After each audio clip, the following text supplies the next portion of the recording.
Karena kita mempunyai banyak saksi, bagaikan awan yang mengelilingi kita, marilah kita menanggalkan semua beban dan dosa yang begitu merintangi kita, dan berlomba dengan tekun dalam perlombaan yang diwajibkan bagi kita.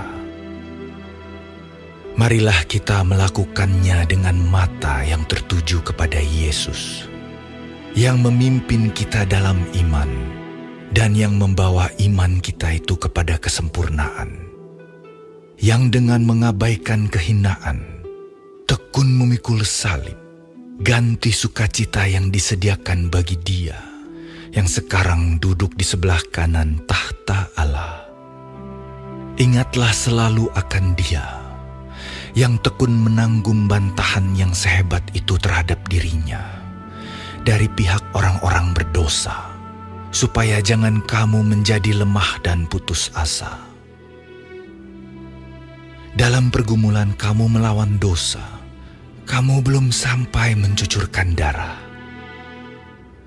Dan sudah lupakah kamu akan nasihat yang berbicara kepada kamu seperti kepada anak-anak? Hai anakku, janganlah anggap enteng didikan Tuhan, dan janganlah putus asa apabila engkau diperingatkannya. Karena Tuhan menghajar orang yang dikasihinya, dan Ia menyesah orang yang diakuinya sebagai anak. Jika kamu harus menanggung ganjaran, Allah memperlakukan kamu seperti anak. Di manakah terdapat anak yang tidak dihajar oleh ayahnya? Tetapi jikalau kamu bebas dari ganjaran yang harus diderita setiap orang, maka kamu bukanlah anak, tetapi anak-anak gampang.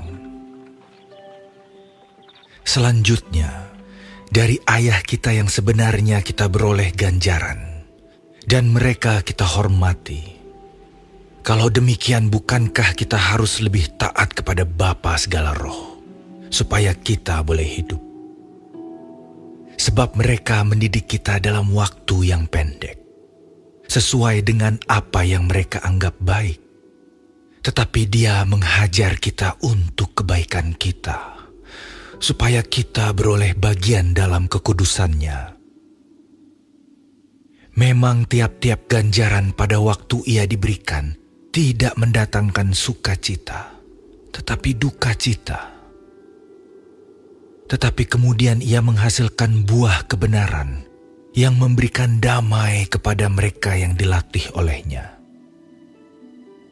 Sebab itu, kuatkanlah tangan yang lemah dan lutut yang goyah, dan luruskanlah jalan bagi kakimu, sehingga yang pincang jangan terpelecok, tetapi menjadi sembuh.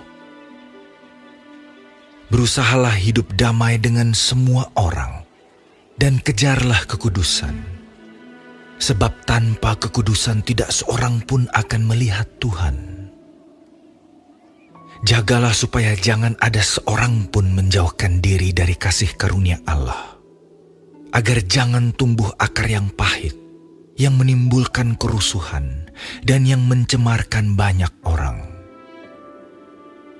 Janganlah ada orang yang menjadi cabul, atau yang mempunyai nafsu yang rendah seperti Esau, yang menjual hak kesulungannya untuk sepiring makanan. Sebab kamu tahu bahwa kemudian ketika ia hendak menerima berkat itu, ia ditolak, sebab ia tidak beroleh kesempatan untuk memperbaiki kesalahannya, sekalipun ia mencarinya dengan mencucurkan air mata. Sebab kamu tidak datang kepada gunung yang dapat disentuh, dan api yang menyala-nyala, kepada kekelaman, kegelapan, dan angin badai, kepada bunyi sangkakala dan bunyi suara yang membuat mereka yang mendengarnya memohon, supaya jangan lagi berbicara kepada mereka. Sebab mereka tidak tahan mendengar perintah ini. Bahkan jika binatang pun yang menyentuh gunung, ia harus dilempari dengan batu. Dan sangat mengerikan pemandangan itu, sehingga Musa berkata, "Aku sangat ketakutan dan sangat gemetar."